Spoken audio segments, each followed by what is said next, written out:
नमस्कार, स्वागत है आपका इस विशेष बुलेटिन में और मैं हूं आपके साथ अदिति। चलिए नजर डालते हैं उत्तर प्रदेश और बिहार की खबरों पर। खबर आगरा से है, जहां थाना लोहामंडी क्षेत्र के खातीपाड़ा में आज एक बार फिर जिंदगी दहेज की बलि चढ़ गई। आपको बता दें कि दोपहर 1 बजे पीड़िता को ससुरालजनों ने मौत के घाट उतार दिया और उसके बाद से पति फैजान और उसके घर वाले डर से फरार हो गए। बताया जा रहा है कि मृतक के कासा को लगातार दहेज के लिए प्रताड़ित किया जा रहा था। पति फैजान सन ऑफ शहीद अली के द्वारा मारपीट और शारीरिक शोषण किया जा रहा था। दहेज में पैसों की डिमांड की जा रही थी। मृतक के परिजनों ने बताया कि पति फैजान और उसके घर वालों ने उनकी बहन को मौत के घाट उतारा। जब से उसकी शादी हुई है तभी से ससुराल से पैसे लेने का दबाव बनाया जाता था। मृतक कैकशा के चाचा ने बताया कि कुछ समय पहले ही उन्होंने अकाउंट में रुपए ट्रांसफर किए थे, फिर भी ससुराल वालों की दहेज की भूख खत्म नहीं हुई। मौके पर लोहामंडी सीओ पुलिस फोर्स पहुंचा। मृतक ने शव को कब्जे में लेकर पोस्टमार्टम के लिए भेजा गया। जो लोहामंडी में एक लेडीज को दहेज के प्रति मौत के घाट उतार दिया, क्या हुआ था, उसका क्या मामला है? देखिए, एक दहेज हत्या का प्रकरण कल लोहामंडी क्षेत्र में सामने आया है। जैसे ही पुलिस को ये पता चला, मौके पर फील्ड यूनिट की टीम और थाना पुलिस की टीम अधिकारियों द्वारा मौका मुआयना किया गया। जो लेडी है उनकी डेड बॉडी को पंचनामा करके पोस्टमार्टम के लिए भेजा गया है। 14 महीने करीबन उनकी शादी के लिए शादी को हुए थे। इसमें मुकदमा समुचित थानों में पंजीकृत किया जाएगा और अधिक कार्रवाई करके उस पक्ष से अभी कोई गिरफ्तारी नहीं हुई। अभी लगे हुए हैं गिरफ्तारी करने के लिए। जल्द ही जो है बता दो भैया मैं लड़की का भाई हूँ। नाम बताएं अपना। नाम मेरा वकार खान। क्या घटना हुई आज? घटना हमको वही करीब 1 बजे हमारे भाई ने हमें फ़ोन किया कि भैया इधर कैसा ख़त्म हो गई। हमने कैसे क्या पता लगा, कहीं महल्ले से किसी ने फ़ोन किया। इन लोगों ने हमें रिश्तेदारों को किसी ने फ़ोन नहीं किया। लड़के वालों ने किसी ने फ़ोन नहीं किया। हमको ये नहीं खबर दी है कि इधर क्या हुआ क्या नहीं।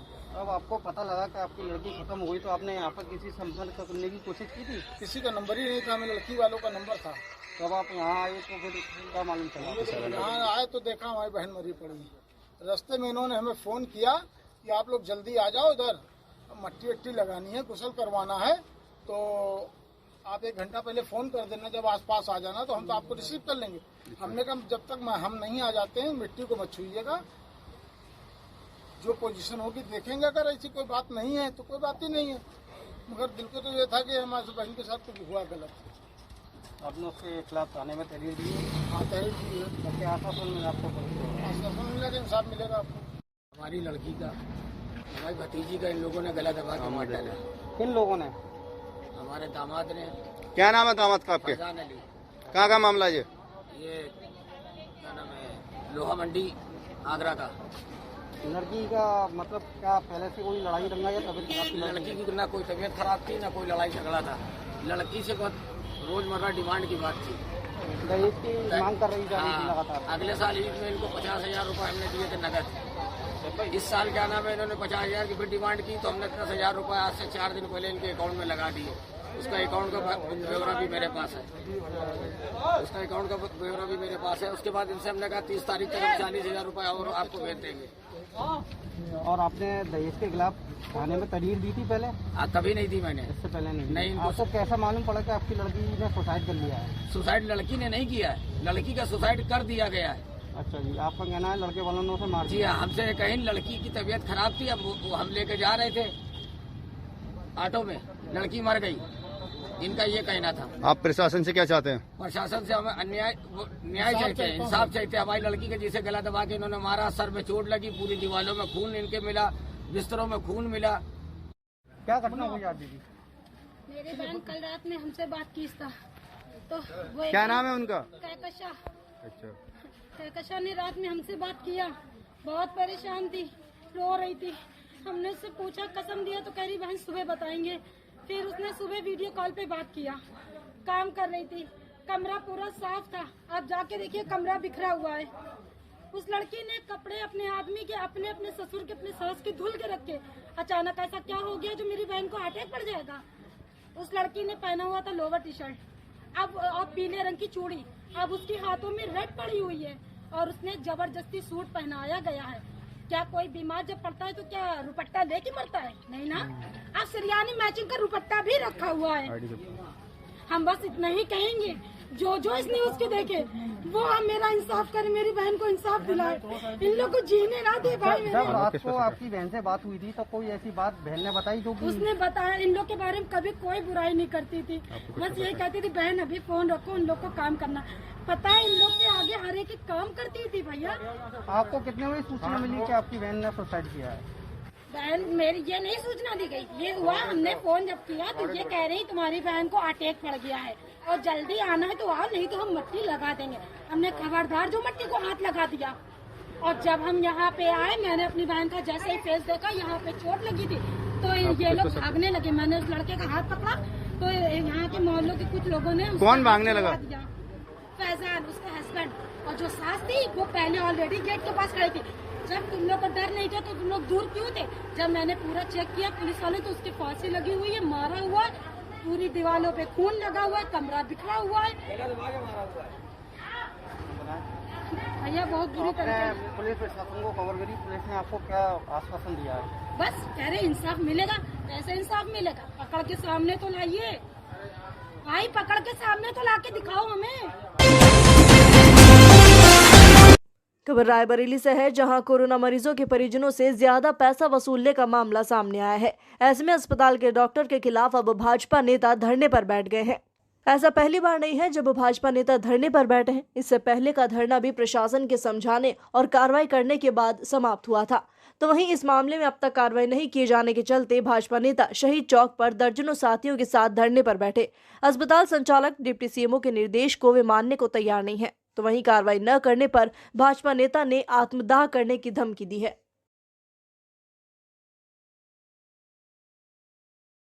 भैया नाम और परिचय?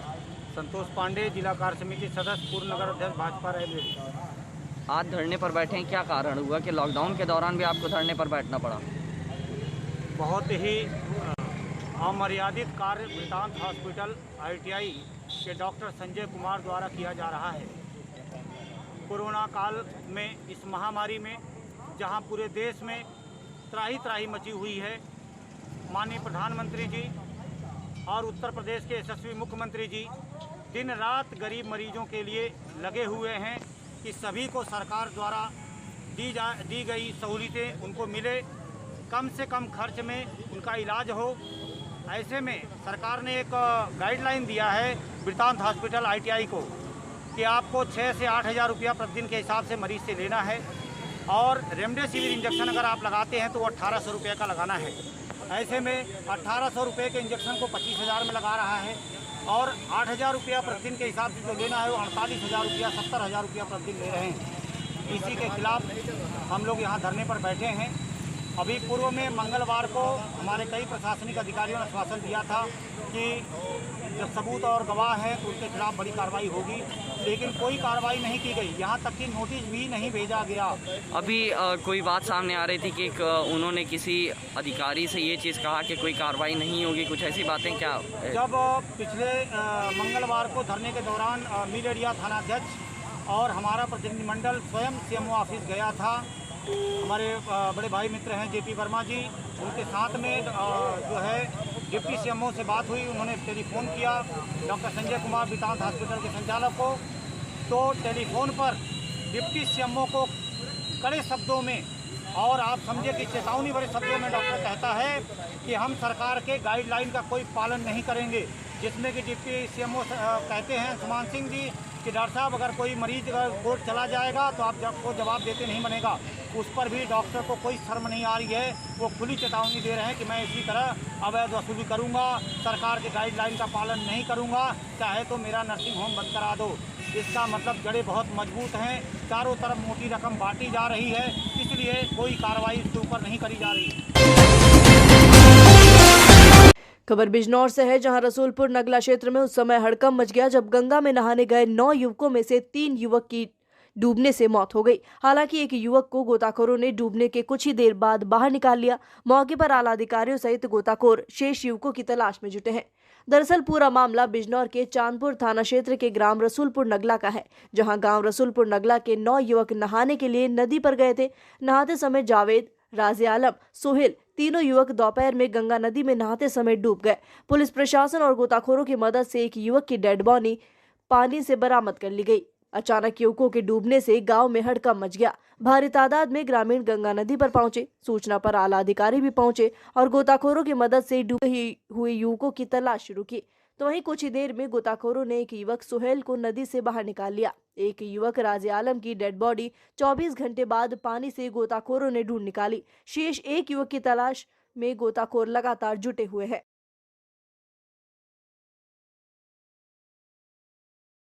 क्या नाम है आपका? जी मेरा नाम मोहम्मद अशफाक मलिक। क्या करते हो आप? जी मैं वन विभाग में वॉचर हूँ।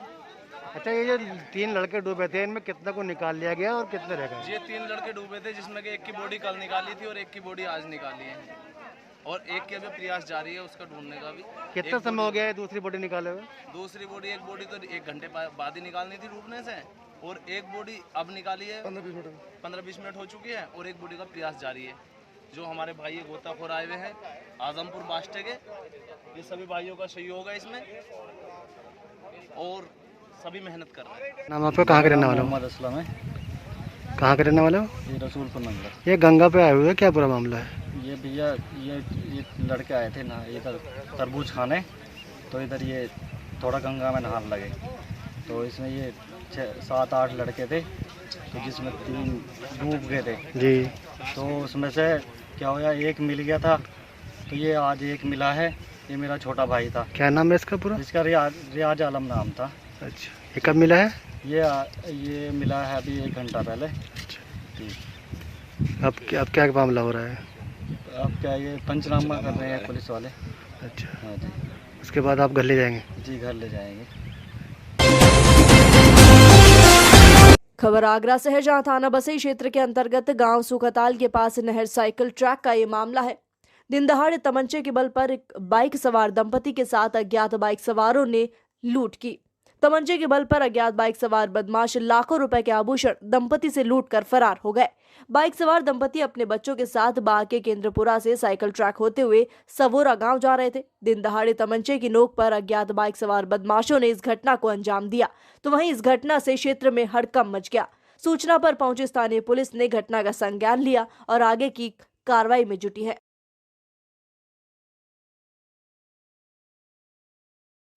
विजय सिंह। कहाँ के रहने वाले? सवोरा। क्या घटना हुई है?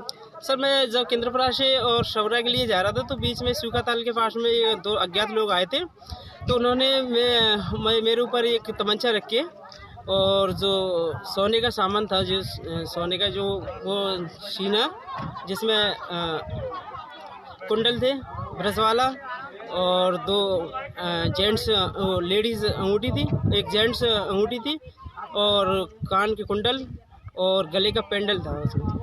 कुछ नकदी भी थी क्या? नकदी कुछ नहीं थी। इसकी सूचना आपने नज़दीकी इलाका पुलिस को दी? हाँ की है। क्या कार्रवाई कर सकती है? अभी फिलहाल रिपोर्ट दर्ज कर ली गई है, आगे का पता चलेगा। थाना कोतवाली शहर के चांदपुर की चुंगी सिरधनी रोड का ये मामला है, जहां चोरों ने घर में घुसकर चोरी की घटना को अंजाम दिया। लाखों रुपए की चोरी कर चोर फरार हो गए। वहीं ये पूरी वारदात सीसीटीवी कैमरे में कैद हो गई। घर में रखे सभी सोने और चांदी के आभूषण और नकदी लेकर चोर फरार हो गए। घटना से गरीब पीड़ित परिवार का रोकर बुरा हाल है, तो वहीं पुलिस मामले की जांच पड़ताल में जुटी है।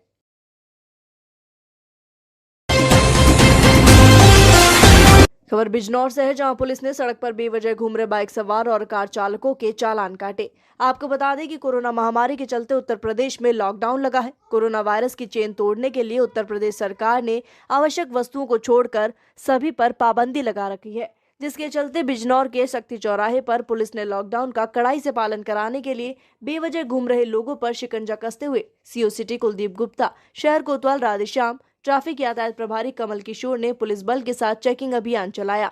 इस दौरान बेवजह बाहर घूमने वाले बाइक सवार युवकों के चालान काटे गए। कुछ लोगों की कड़ाई से पूछताछ के बाद समझाते हुए उन्हें घर में रहने की हिदायत दी। चेकिंग के दौरान सीओ सिटी ने लोगों को जागरूक करते हुए कहा कि अगर नगरवासी नहीं माने तो सख्ती से पेश आना होगा। उन्होंने कहा कोरोना महामारी ने विकराल रूप ले रखा है, बाहर निकलने पर पाबंदी है ताकि सभी लोग अपने घरों में सुरक्षित रहें।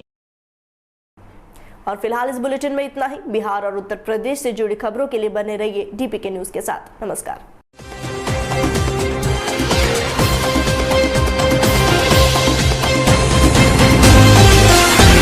राजस्थान